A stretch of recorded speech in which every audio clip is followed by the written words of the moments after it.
मित्रांनो, सगळ्यांना रमजान ईद मुबारक. मला आज तुम्हाला एक प्रसंग सांगायचा जो काल माझ्याबरोबर कॉर्नर मोबाईल बरोबर घडलेला आहे. माझ्याकडे ना 350 पेक्षा जास्त स्टाफ आहे आणि ह्यामध्ये ना मुस्लिम स्टाफ पण आहे. मित्रांनो, कालचा हा सण आपल्या सगळ्यांसाठी पूर्ण महाराष्ट्रासाठी इम्पॉर्टंट दिवस होता. म्हणजे आपला गुढीपाडवा, नवीन वर्षाची सुरुवात होती आणि त्याच्यापेक्षा इम्पॉर्टंट होता आपले जे मुस्लिम बांधव आहेत त्यांच्यासाठी ईदची शेवटची नमाज आदल्या दिवशीची. मित्रांनो, दुकानामध्ये एवढी गर्दी होती. माझा जो स्टाफ आहे मुस्लिम आहेत, भरपूर लोक मुस्लिम आहेत. त्यांनी मला ना रात्री 12 पर्यंत साथ दिली.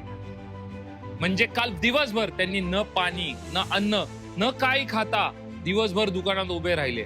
आम्ही कमीत कमी 2,500 पेक्षा जास्त लोकांना कस्टमर सर्व्हिस दिली.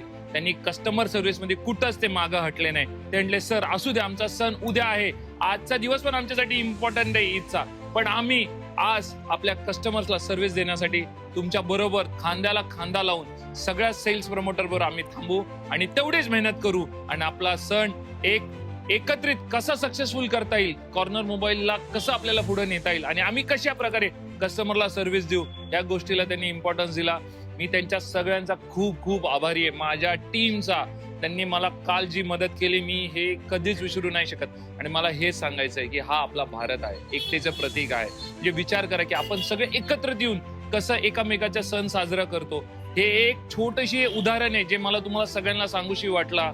आणि ह्याच प्रकारे आपण आपल्याला देशाला, महाराष्ट्राला प्रगतीकडे नेऊ हीच ईश्वर चरणी प्रार्थना करतो.